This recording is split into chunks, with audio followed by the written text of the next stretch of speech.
Thank you, Mr. President. Can you explain how you view, your great healthcare plan will impact Americans' health insurance premiums? It's going to be it is a tremendous plan. It's called the Great Healthcare Plan. And we're going to get tremendous reductions, as you know, through, if you look at medicines and prescription drugs, they're going to come down by numbers that have never been seen before. And we're doing that by most favored nations and other nations. Whoever pays the lowest in the world, that's what we're going to pay. Right now, we're paying sometimes 10 times higher than other nations. So we have favored nations. That's been approved. Other nations have, for the most part, agreed to it. And they had no choice, otherwise we were going to put tariffs on them. President Trump, Maria Machado said that plan that we're coming, the money's going to be paid directly to the people. So it goes directly, not to the companies, not to the insurance companies. It's going to go directly to the people, and the people are going to buy their own health care. They'll get much better health care at a much reduced cost. Pull out of NATO if it doesn't help you acquire Greenland. If it doesn't legalize. Well, we're going to see. NATO has been dealing with us on Greenland. We need Greenland for national security very badly. If we don't have it, we have a big hole in national security, especially when it comes to what we're doing in terms of the Golden Dome and all of the other things. We have a lot of investments in military. We have got the strongest military in the world, and it's only getting stronger. And you saw that with Venezuela. You saw that with the attack on Iran, with the knocking out their nuclear capability potentially. So, yeah, we're talking to NATO. Mr. President, commit to not militarily engage NATO partners. I don't talk about that. Mr. President, Commit to not attacking a NATO partner. You urged protesters in Iran earlier this week to keep fighting in the streets and said that help was on the way. Is help still on the way, or has your bar Well, we're going to see. As you know, Iran canceled the hanging of over 800 people. They were going to hang over 800 people yesterday.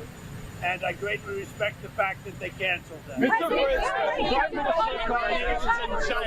President, Prime Minister Carney is in China.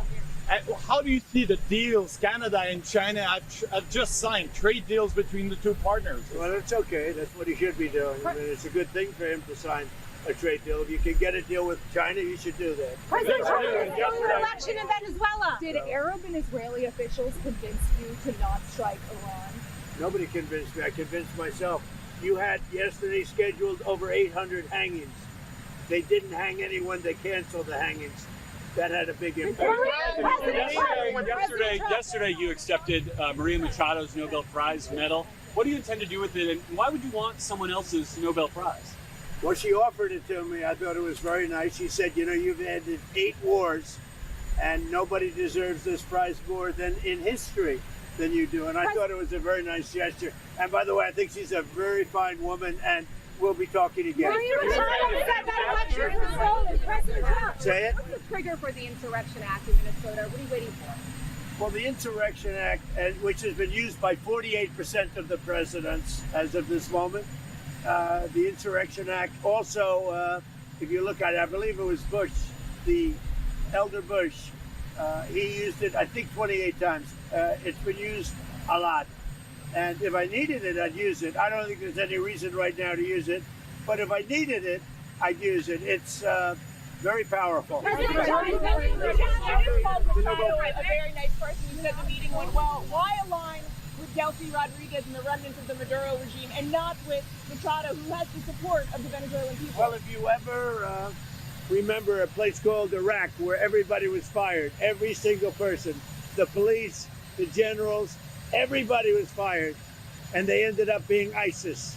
Instead of just getting down to business, they ended up being ISIS. So I remember that. But I'll tell you, I had a great meeting yesterday by a person who I have a lot of respect for, and she has respect, obviously, for me and our country. And she gave me her Nobel Prize. But I'll tell you what, I got to know her. I never met her before, and I was very, very impressed. She's a really, this is a fine woman. Where are you going? The March for Life is next week. Yes. And some pro-lifers are worried about your support for the Hyde Amendment. What do you tell them? Well, you know what I tell them? You're going to hear about it because I just taped a beautiful piece for them and they're going to play it. And those are great people. I want to tell you, they're great people. Thank you very much. Thank you very much, everybody.